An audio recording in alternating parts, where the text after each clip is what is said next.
I thought it could be fun to talk about some homemade gifts or even homemade cards to give to teachers, and also some ideas for teachers to give to their students. Welcome to Chalk It Out, where we spill the tea on what it's really like to be an educator. Hi, I'm Mallory. And I'm Greta. This time of year can be really crazy. However, educators are thrilled to spend time with their family and friends. They get to sleep. They get to sleep in, I should say. And then they just take time to do some of their favorite hobbies. On my list this year, my family and I usually visit the Gaylord, which is spectacular. If you have never gone, I highly suggest you do that with your family. They have indoor tubing, I have heard, this year instead of outdoors. There's usually ice skating. They have the ice, which is amazing. And then they have just a lot of holiday decorations and drinks along the way. So it's really fun for both children and adults.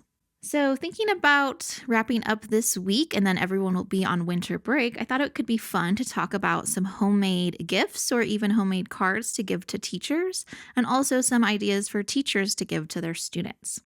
So this time of year, it's just really nice for everyone to feel like they are cared for and appreciated, and what a great time to make a little gift for someone. So before we get into some ideas for gifts, I would love to share some things that occur when you are in education outside of teaching academics. Number one, students can be very upset and dysregulated. It takes a lot of patience and techniques to calm a child down. But at the end of the day, students just want to know that their teachers care about them, are listening to them, and letting them know it's okay to have those big emotions. So I've had students come in where they are upset in the morning because maybe their parents were arguing and they were kind of scared. So just taking some time to sit with them, letting them know that at school we are safe and I'm here to listen. Then you have times where students get hurt, maybe at recess in the gym, they trip and fall, and so they have maybe a scraped knee or an elbow.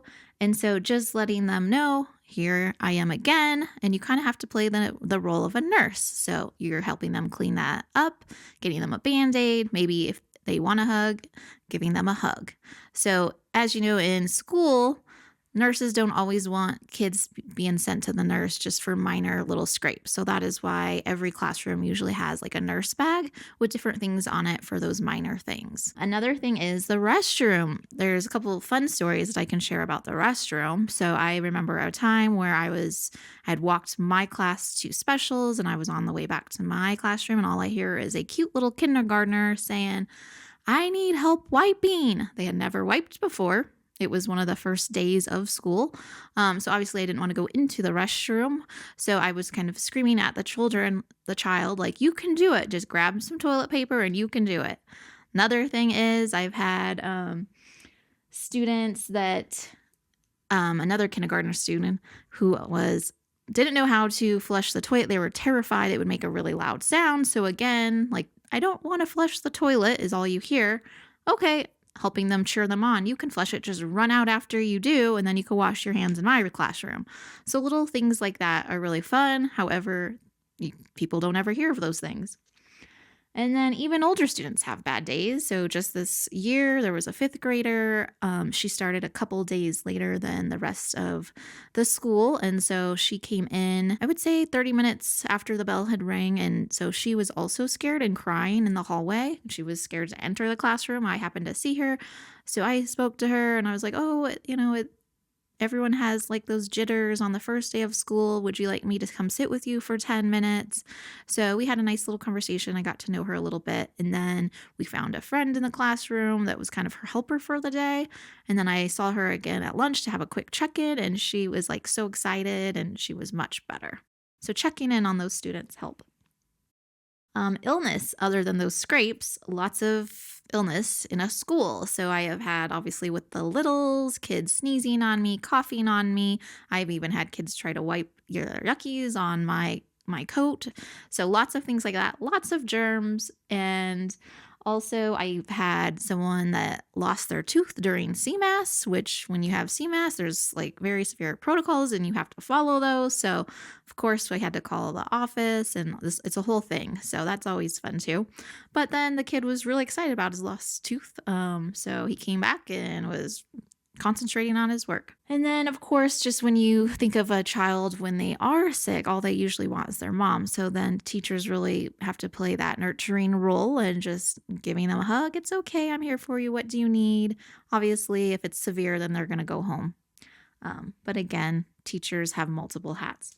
Also, you have lots of students, even in middle school, where they are hungry all the time. So they want snacks. So lots of teachers, out of their own pockets, they buy snacks for the classroom because there's lots of students who come and are hungry, but they don't have a snack. So, of course, one of the key things is making sure the student feels safe and that their needs are being taken care of, and that includes hunger.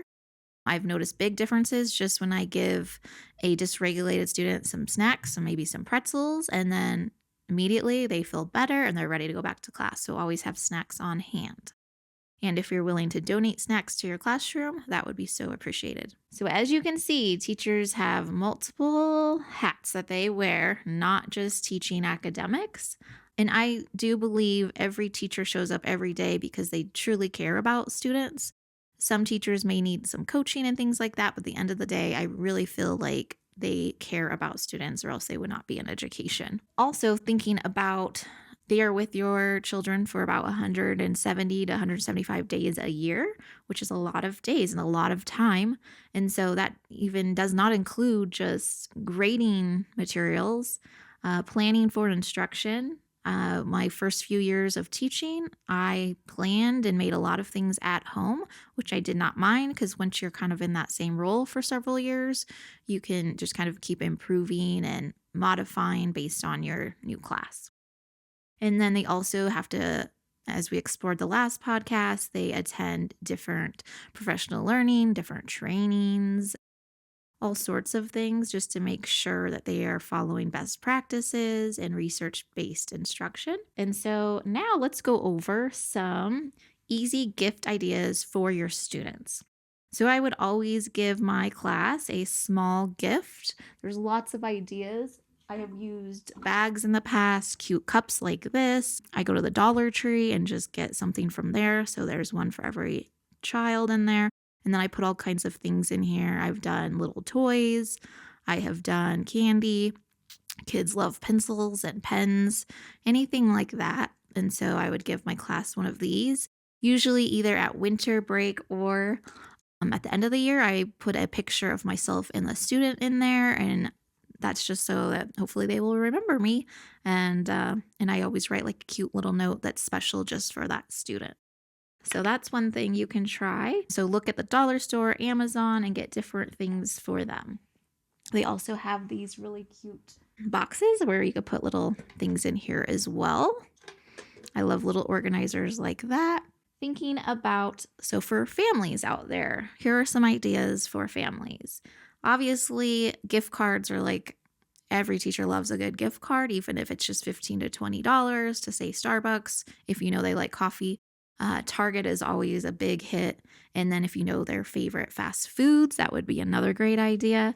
If you're lucky enough to have a homeroom mom, they are really good at the beginning of the year of kind of writing down what you like.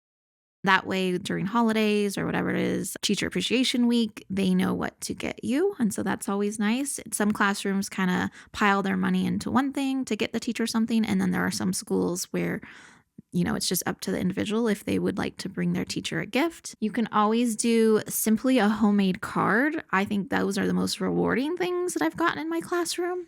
So here's one idea that you could create is just a Christmas tree if you know that the teacher celebrates Christmas. If not, you can go the route of a Happy New Year. And so that's always really nice. You just simply would cut different square shapes. You would fold it down, and then you make a little triangle shape. And you need just 4 of those in different sizes. So it just like that to kind of give it like that 3D look. And so that's one thing. So just have your student make a card for their teacher. Or honestly, I also just appreciate a kid at the very end of the day on that last Friday before break is just like, hey, Miss Rill, can I give you a hug? I hope you have a nice time with your family. Totally okay with that as well. It's just you can do what you feel that you can, and teachers appreciate anything. They just want to feel appreciated. Another funny story that I have is when I was in Virginia, I had, for some reason that year, lots of students that would bring me gifts from their home. So it would be like one of the gifts was a Christmas decoration that you can tell had been probably in the house for, 5 to 10 years, gently used. And she was so excited to give it to me, like, here, Mrs. Frill. And she put a bow on top of it. And so I had to ask, I was like, does your mom know that you brought this in? Is it okay that you brought it in? Like, I really appreciate it. But I was like, I really think this should stay in your house. It's probably really special. And so, some of the time it was like, oh no, my family knows. Okay, great. Thank you. And then they're like, could you put it on your desk? I was like, sure. And then other ones you can tell they think they just kind of had taken it. And so we made sure it was okay with the family. And so either it got sent back or then it stayed. There's also some trends going around with the snow globes at the Dollar Tree. So I went and tried to look for myself. And sure enough, I got the last 3. So all of these things were at the Dollar Tree store. Just got some marshmallow Santas to put in there. They have different things you can put inside to make it look like a snow globe. I loved these because of the Christmas colors. And then they have little ornaments too that you can put inside, along with a Target gift card. So those are really cute. You could also use these as a gift for your classroom as well. Or you can just do, like, if you have family Christmas cards, just use one of those and put like a cute little ornament on it. Again, this was also at the Dollar Tree. So you don't have to do a lot, just taking time to let someone know that you care about them. Well, so Greta and I wish everyone a very happy holiday season, and I hope you have the best new year. We hope you take time to relax with your friends and family. This time of year, just let someone know that you care about them. There are also different organizations like Adopt a Family. You could donate different food, clothing, toys to different food banks. There's Boys and Girls Club, so many organizations throughout Colorado. And I'm sure within your city, churches are always a nice place to go. So that way everyone could have a nice holiday season. We are grateful for you, and go and make the world a better place. Before we go, I just have to get a shout out to Denver Broncos because they're playing the Packers today. So I hope you cheer them on.